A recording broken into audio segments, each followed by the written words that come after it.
Hello everyone, welcome to YouTube channel RPSC bio academy. हम जो unit पढ़ रहे थे वो थी टेक्सोनोमी, और टेक्सोनोमी में हमारा फाइलम चल रहा था प्रोटोजोआ।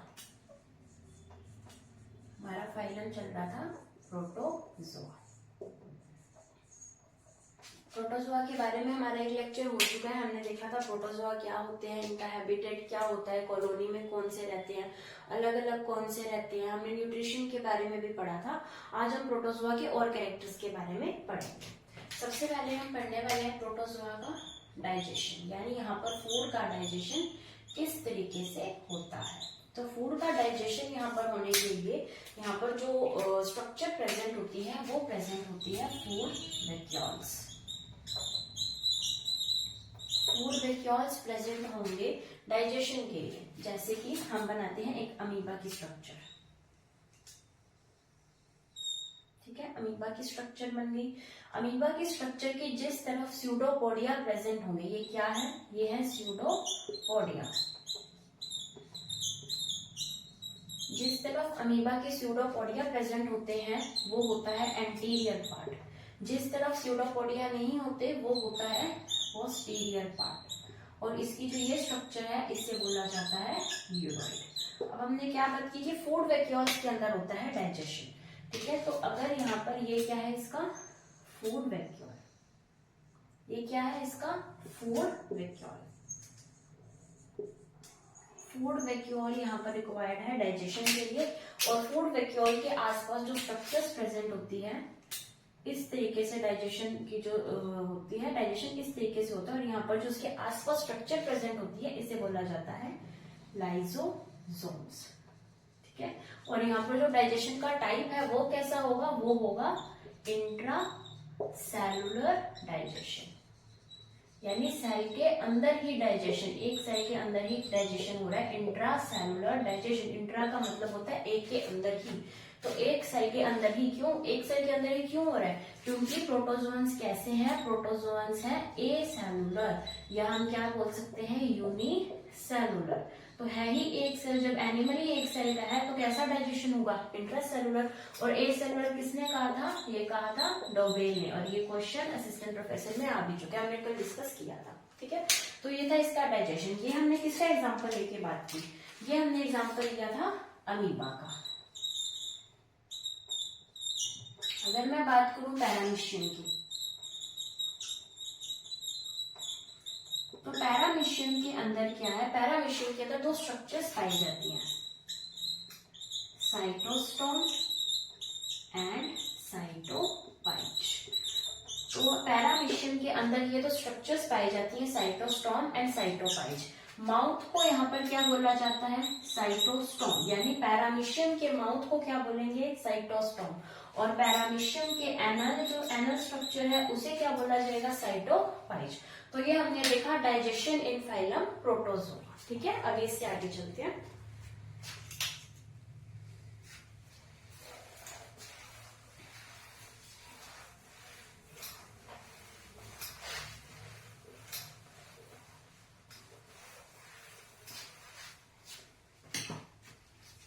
अभी हम देखते हैं एक्सक्रीशन एंड रेस्पिरेशन, दोनों को साथ में ही देखेंगे, ठीक है। एक्सक्रीशन एंड रेस्पिरेशन, जो एक्सक्रीशन एंड रेस्पिरेशन होता है, एक्सक्रीशन के अंदर जो वेस्ट मटेरियल क्या होता है, वो होता है अमोनिया। यानी हम इनको क्या बोल सकते हैं, फाइलम प्रोटोजोआ के जो भी एनिमल्स हैं उन्हें बोला जाता है अमोनोटेरिक। ये चीजें हम पढ़ चुके हैं जब हम एक्सक्रीटरी सिस्टम पढ़ रहे थे। तो अमोनिया इनका वेस्ट प्रोडक्ट है, इसलिए इन्हें क्या बोला जाता है, अमोनोटेरिक। अब जो एक्सक्रीशन है और जो रेस्पिरेशन है, एक्सक्रीशन या फिर रेस्पिरेशन कहाँ से होगा, इनके अंदर कोई भी स्पेशलाइज्ड ऑर्गन्स नहीं पाए जाते हैं, इसलिए ये कहाँ से होगा, जनरल बॉडी सरफेस से। यानी इनकी बॉडी सरफेस से ही रेस्पिरेशन होगा, इनकी बॉडी सरफेस से ही एक्सक्रीशन होगा। और जनरल बॉडी सरफेस किसकी बनी होती है, प्लाज्मा मेम्ब्रेन की। यानी ये भी कह सकते हैं कि एक्सक्रीशन और रेस्पिरेशन प्लाज्मा मेम्ब्रेन से होगा, या हम कह सकते हैं बॉडी सरफेस से होगा।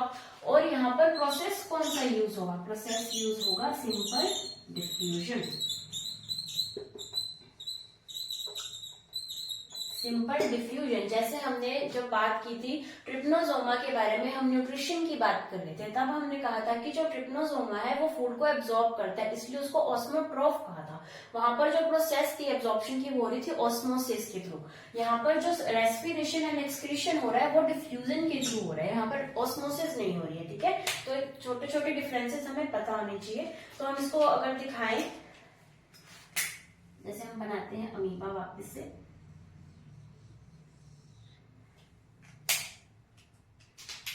तो ये क्या लेगा, ये लेगा ऑक्सीजन को अंदर और CO2 को बाहर। यहाँ पर हो रहा है रेस्पिरेशन और बाहर क्या निकालेगा, अमोनिया को, यानी ये कैसा है, अमोनोटैनिक। और प्रोसेस कौन सा है, सिंपल डिफ्यूजन मेथड। तो एक्सक्रीशन एंड रेस्पिरेशन दोनों जनरल बॉडी सरफेस से होते हैं, या हम कह सकते हैं प्लाज्मा मेम्ब्रेन से होते हैं, और प्रोसेस होता है सिंपल डिफ्यूजन। और ये कैसे होते हैं, सारे के सारे अमोनोटैनिक। ठीक है,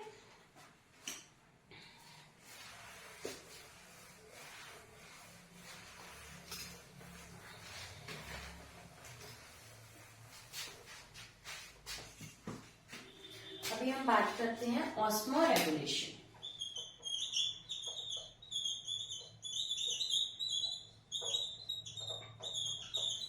ऑस्मो रेगुलेशन का मतलब क्या होता है, ऑस्मो रेगुलेशन का मतलब होता है कि एक्सेस वाटर को बॉडी से बाहर निकालना।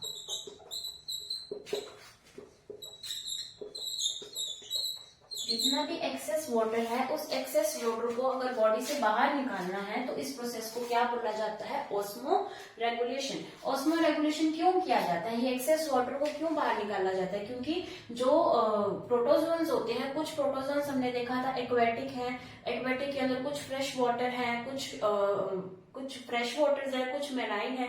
तो वहां पर उनको सरवाइव करने के लिए जो उनका जो इन्वायरमेंट है, वो इन्वायरमेंट कुछ हाइपोटोनिक भी हो सकता है उनकी अकॉर्डिंग। जैसे अगर ये हाइपोटोनिक है और इसके अंदर यहाँ पर कोई भी प्रोटोजोन्स पड़ा है, तो उनको इस सॉल्यूशन के थ्रू अपने वाटर को बाहर निकालना पड़ेगा, अपनी बॉडी से वाटर को बाहर निकालना पड़ेगा अगर उनको सरवाइव करना है तो। ठीक है, तो इसी तरीके से ऑस्मो रेगुलेशन करना क्यों जरूरी है, क्योंकि इसके अंदर जो भी वाटर है, अगर वो बाहर वाले वाटर के साथ सेम कॉन्सेंट्रेशन में नहीं है, तो कॉन्सेंट्रेशन को मेंटेन करने के लिए इनको वाटर बाहर निकालना पड़ता है। और इस प्रोसेस को क्या बोला जाता है, ऑस्मो रेगुलेशन। और ये जो प्रोसेस है, इसके लिए क्या रिक्वायर्ड होती है, एटीपी रिक्वायर्ड होती है। यानी ये कैसा प्रोसेस है, ये है एक एक्टिव प्रोसेस। एक एक्टिव प्रोसेस है जिसके लिए एटीपी की रिक्वायरमेंट होती है। और ऑस्मो रेगुलेशन के लिए जो स्ट्रक्चर्स होती हैं इन एनिमल्स के अंदर, उसे बोला जाता है कॉन्ट्रैक्टाइल वैक्यूल्स। इनके अंदर कॉन्ट्रैक्टाइल वैक्यूल्स है, किसके लिए, ऑस्मो रेगुलेशन के लिए। डाइजेशन के लिए क्या था, डाइजेशन के लिए थे फूड वैक्यूल्स। ऑस्मो रेगुलेशन के लिए क्या है, कॉन्ट्रैक्टाइल वैक्यूल्स। क्या हमारी बॉडी में भी ऑस्मो रेगुलेशन होता है, बिल्कुल हमारी बॉडी में भी ऑस्मो रेगुलेशन होता है। लेकिन ऑस्मो रेगुलेशन का काम कौन करता है हमारी बॉडी में, हमारी बॉडी में ये काम करती है किडनी। ठीक है, तो हम ये कह सकते हैं कि जो कॉन्ट्रैक्टाइल वैक्यूल्स हैं वो फाइलम प्रोटोजोआ की क्या है, किडनी है।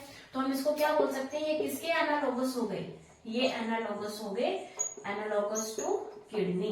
किडनी जैसा काम करते हैं ये एनालोगस किसके हो गए, किडनी के हो गए। कौन, कॉन्ट्रैक्टाइल वैक्यूल्स। ठीक है, अब अगर ये कॉन्ट्रैक्टाइल वैक्यूल है, यहाँ पर इनकी बॉडी के अंदर की बात हो रही है, अगर यहाँ पर कॉन्ट्रैक्टाइल वैक्यूल है तो इसके आसपास क्या प्रेजेंट होगा, जैसे हमने फूड वैक्यूल्स के आसपास क्या प्रेजेंट, वहां पर क्या प्रेजेंट है, लाइसोसोम्स। लेकिन इनके आसपास प्रेजेंट होंगे माइटोकॉन्ड्रिया। क्यों, क्योंकि इनको ऑस्मो रेगुलेशन करने के लिए क्या चाहिए, एटीपी। और एटीपी कहाँ बनती है, एटीपी बनती है माइटोकॉन्ड्रिया के अंदर।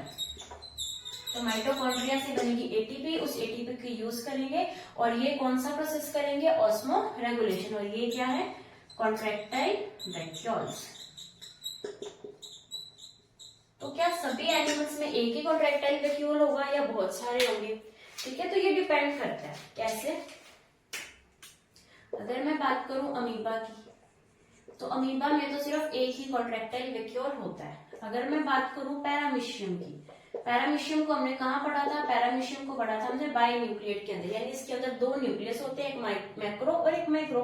उसी तरीके से इसके अंदर कॉन्ट्रैक्टाइल वैक्यूल्स भी दो होते हैं। और कुछ जो पैरासाइट्स होते हैं, इन पैरासाइट्स को जरूरत ही नहीं है किसकी? कॉन्ट्रैक्टाइल वैक्यूल की। इनके अंदर कॉन्ट्रैक्टाइल वैक्यूल्स एब्सेंट होते हैं। ठीक है, तो ये हमने बात की थी ऑस्मो रेगुलेशन की, यानी एक्सेस वाटर को बॉडी से बाहर निकालना क्या कहलाता है? Osmo regulation. और ये करना क्यों जरूरी है? क्योंकि उनको सर्वाइव करने के लिए अपनी कॉन्सेंट्रेशन और एनवायरमेंट की कॉन्सेंट्रेशन के अंदर एक बैलेंस लाना पड़ता है। इस वजह से ऑस्मो रेगुलेशन जरूरी है। और ऑस्मो रेगुलेशन के लिए एटीपी जरूरी होती है। और ये कैसा प्रोसेस है? एक एक्टिव प्रोसेस है। कॉन्ट्रैक्टाइल वैक्यूल्स के थ्रू ऑस्मो रेगुलेशन किया जाता है। तो ये हमारी किडनी की एनालोगस है, क्योंकि हमारी किडनी क्या करती है? हमारी किडनी करती है ऑस्मो रेगुलेशन। उसके बाद हमने देखा कि अगर इनको एटीपी की रिक्वायरमेंट है तो इनके आसपास क्या गिरे रहते हैं? माइटोकॉन्ड्रिया। अमीबा के अंदर एक कॉन्ट्रैक्टाइल वैक्यूल प्रेजेंट होता है, पैरामीशियम में दो, और पैरासाइट्स के अंदर कोई कॉन्ट्रैक्टाइल वैक्यूल प्रेजेंट नहीं होता। ठीक है,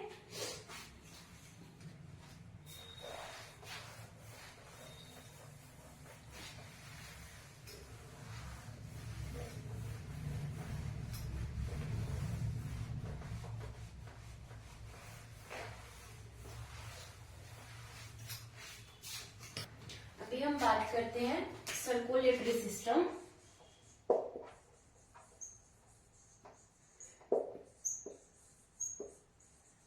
और नर्वस सिस्टम की। सर्कुलेटरी और नर्वस सिस्टम फाइलम प्रोटोजोआ में कैसा पाया जाता है? तो circulatory system and nervous system दोनों ही एब्सेंट होते हैं। फाइलम प्रोटोजोआ में ना ही सर्कुलेटरी सिस्टम पाया जाता है, ना ही नर्वस सिस्टम पाया जाता है। ठीक है, और इसके बाद हम बात करेंगे रिप्रोडक्शन की।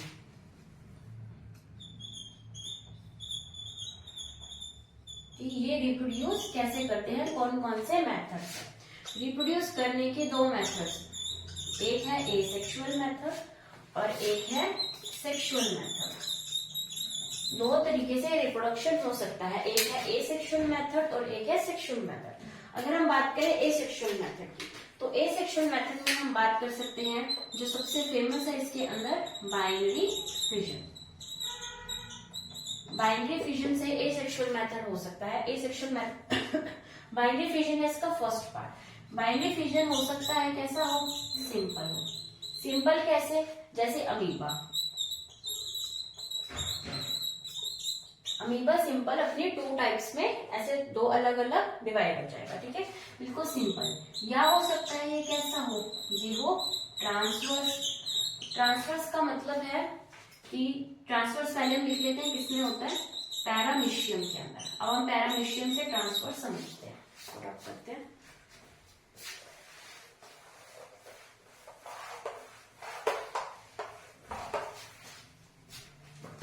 अब हम सब समझते हैं पैरामीशियम में कैसे होता है।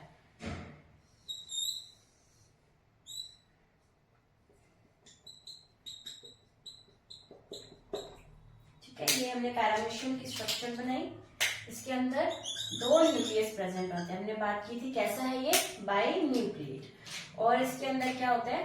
दो कॉन्ट्रैक्टाइल वैक्यूल्स प्रेजेंट होते हैं। दो कॉन्ट्रैक्टाइल वैक्यूल्स बने होते हैं। अब इसके अंदर बाइनरी फिजन कैसे होगा? इसके अंदर होगा ट्रांसवर्स, यानी इस तरीके से कट होकर यहां से एक अलग पैरामीशियम बन जाएगा और यहां से एक अलग पैरामीशियम बन जाएगा। तो ये किस तरीके का बाइनरी फिजन हुआ? ये हुआ ट्रांसवर्स बाइनरी फिजन। उसके बाद हम बात करते हैं लॉन्जिट्यूडिनल की। लॉन्जिट्यूडिनल बाइनरी फिजन भी होता है। लॉन्जिट्यूडिनल बाइनरी फिजन के अंदर आएगा यूग्लिना। यूग्लिना, अब अगर हम यूग्लिना के स्ट्रक्चर को देखें तो यूग्लिना की स्ट्रक्चर कुछ इस तरीके से होती है। ठीक है, अब यहाँ पर कैसे होगा बाइनरी फिजन? यहाँ पर होगा लॉन्जिट्यूडिनली, यानी कि इस तरीके से यहां से एक अलग यूग्लिना बन जाएगा, यहां से एक अलग यूग्लिना बन जाएगा। तो यहाँ पर किस तरीके से डिवीजन हुआ? लॉन्जिट्यूडिनली डिवीजन हुआ, जहां किसमें? यूग्लिना के अंदर, और ये पैरामीशियम में था। ठीक है, तो ये क्या था? Binary fission. ठीक है, अभी हम और एसेक्सुअल रिप्रोडक्शन, एसेक्सुअल के अंदर हम और पढ़ेंगे।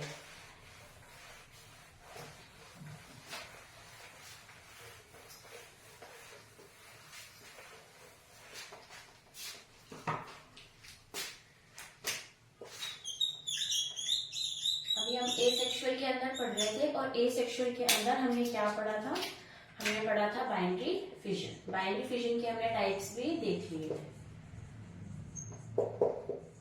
बाइनरी का मतलब होता है टू, यानी दो पार्ट्स में ही डिवाइड होगा यहाँ पर, ठीक है। एक आता है मल्टीपल फिजन।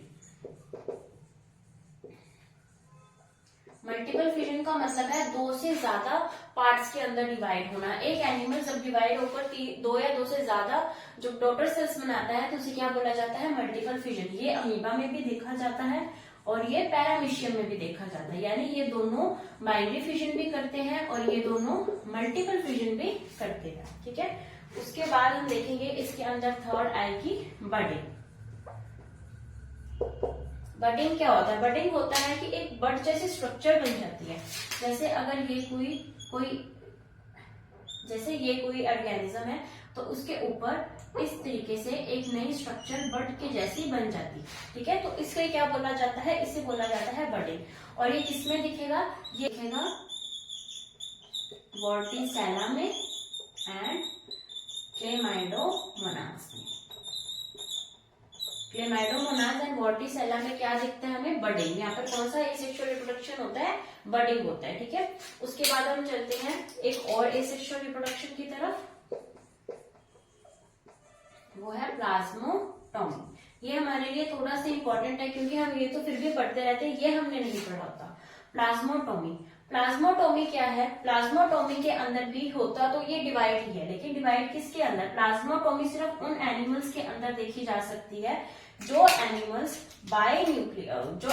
मल्टी न्यूक्लियस हो, यानी इनके अंदर बहुत सारे न्यूक्लियस पाए जाए। तो ऐसे मल्टी न्यूक्लियट ऑर्गेनिज्म के अंदर ही क्या होती है, प्लाज्मोटोमी। और ये स्ट्रक्चर हम पढ़ चुके हैं, ये स्ट्रक्चर किसकी थी, ये स्ट्रक्चर थी ओपेलिना की।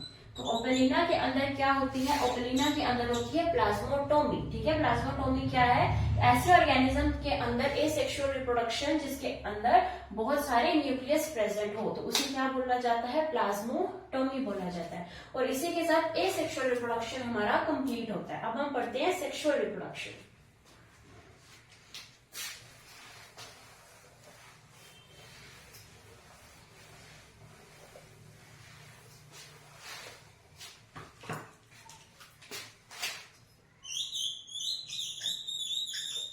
हम पढ़ेंगे सेक्सुअल रिप्रोडक्शन। सेक्सुअल रिप्रोडक्शन में क्या होता है, सेक्सुअल रिप्रोडक्शन में बनती है कॉन्जुगेशन ट्यूब।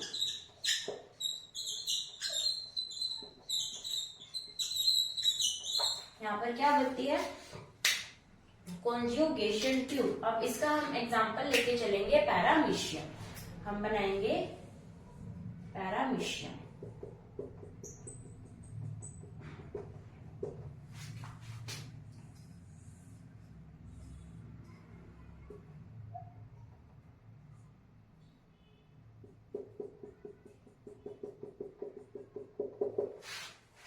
ये हमारे पास दो पैरामीशियम है, इनके पास एक होता है मैक्रो न्यूक्लियस और एक होता है माइक्रो न्यूक्लियस, ठीक है। एक होता है मैक्रो न्यूक्लियस, एक होता है माइक्रो न्यूक्लियस। और इनके अंदर क्या बनेगी, इनके अंदर बनेगी एक कॉन्जुगेशन ट्यूब। कुछ इस तरीके की ट्यूब बनती है यहाँ पर। इस तरीके की ट्यूब बनने से क्या होगा, यहाँ पर जो ये वाला माइक्रो न्यूक्लियस है, ये माइक्रो न्यूक्लियस चला जाएगा यहाँ पर और ये माइक्रो न्यूक्लियस चला जाएगा यहाँ पर। तो यहाँ पर क्या हुआ, यहाँ पर जेनेटिक मटेरियल चेंज हो गया, न्यूक्लियस चेंज हो गया, तो जेनेटिक मटेरियल चेंज हो गया, इसीलिए इसे क्या बोला गया, सेक्सुअल रिप्रोडक्शन, ठीक है। यहाँ पर और कुछ नहीं होगा, एक ट्यूब बनेगी, इसके अंदर जो माइक्रो न्यूक्लियस है वो एक्सचेंज हो जाएगा। तो माइक्रो क्यों होगा, क्योंकि हमने ये चीज पढ़ चुके हैं कि जो माइक्रो न्यूक्लियस है वही रिप्रोडक्शन के अंदर हेल्प करता है, जो मैक्रो न्यूक्लियस है वो तो मेटाबॉलिक एक्टिविटीज के लिए ही है। तो यहाँ पर अगर सेक्सुअल रिप्रोडक्शन होगा तो माइक्रो न्यूक्लियस के एक्सचेंज होने से ही होगा। और ये क्या था, sexual reproduction in phylum protozoa. और ये यहाँ पर क्या बनी है, ये बनी है कॉन्जुगेशन ट्यूब। हम देख सकते हैं कि यहाँ पर जो एक पैरामीशियम है वो पूरा का पूरा पैरामीशियम एक गैमेट की तरह काम कर रहा है, ये भी एक पूरा का पूरा गैमेट की तरह काम कर रहा है। तो ऐसा सेक्सुअल रिप्रोडक्शन जिनके अंदर जो एनिमल है वो कंप्लीट गैमेट की तरह वर्क करे, तो ऐसे प्रोसेस को बोला जाता है होलोगैमी, यानी दोनों ही गैमेट्स की तरह वर्क कर रहे हैं, तो इसे क्या बोला जाता है, होलोगैमी। ठीक है, तो ये हमने पढ़ा sexual reproduction in phylum protozoa.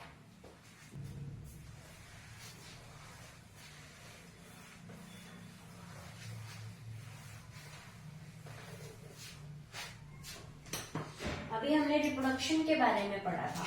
अगर फेवरेबल कंडीशंस हो तो क्या हो जाता है, रिप्रोडक्शन। ठीक है, अब अगर अनफेवरेबल कंडीशंस आ गई, कोई टेम्परेचर की रेंज ऐसी आ गई या फिर कोई वेदर के अंदर ऐसे चेंजेस आ गए, तो ये रिप्रोडक्शन करने की बजाय कौन सा प्रोसेस करती है, एनसिस्टमेंट। एनसिस्टमेंट क्या होता है, एनसिस्टमेंट होता है कि एक कवर आ जाता है इनके ऊपर, कवर दी ऑर्गेनिज्म के ऊपर एक कवर आ जाता है, जिसकी वजह से वो जो अनफेवरेबल कंडीशंस हैं या फिर जो एडवर्स कंडीशंस हैं उनको वो झेल पाता है। जैसे अगर हम बात करें कि ये कोई ऑर्गेनिज्म है, तो इस ऑर्गेनिज्म के ऊपर कुछ इस तरीके की स्ट्रक्चर बन जाएगी और ये इसको अनफेवरेबल कंडीशन से बचा के रखेगी। जब तक ये अनफेवरेबल कंडीशंस रहेंगी, जब तक ये प्रतिकूल परिस्थितियां रहेंगी, तब तक ये रहेगा। और इसे क्या बोला जाता है, इसे बोला जाता है सिस्ट।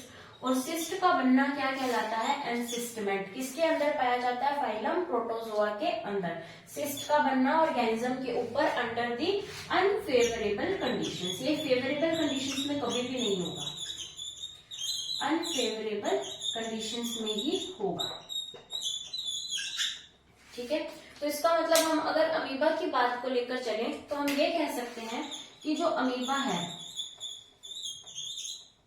अमीबा की अगर हम बात करें कि अमीबा है, अमीबा क्या कर रहा है, अमीबा कर रहा है बाइनरी फ्यूजन, अमीबा कर रहा है मल्टीपल फ्यूजन। ठीक है, अमीबा इंसिस्टमेंट भी कर सकता है। ठीक है, तो हम ये कह सकते हैं कि अमीबा तो कभी मरेगा ही नहीं, अमीबा क्या हो गया, अमीबा हो गया इमोर्टल। ठीक है, ऐसा कुछ लिखा नहीं हुआ है, ये मैंने अपने आप से समझाने के लिए बताया कि अमीबा कैसा हो गया, इमोर्टल। क्यों, क्योंकि वो बाइनरी फ्यूजन, मल्टीपल फ्यूजन और इंसिस्टमेंट ये भी कर सकता है। लेकिन ये जो स्पेशल स्टेटमेंट है कि अमीबा इमोर्टल है, ये जो स्टेटमेंट है कि अमीबा इमोर्टल है, ये स्टेटमेंट दी थी विजमैन ने। ये स्टेटमेंट किसने दी थी, विजमैन ने। और ये क्वेश्चन जो है वो असिस्टेंट प्रोफेसर 2016 के अंदर आया हुआ है कि अमीबा है, अमीबा इमॉर्टल होता है, अमीबा कभी मरता नहीं है। ये स्टेटमेंट किसके द्वारा दी गई है, तो ये स्टेटमेंट विजमैन के द्वारा दी गई है। ठीक है,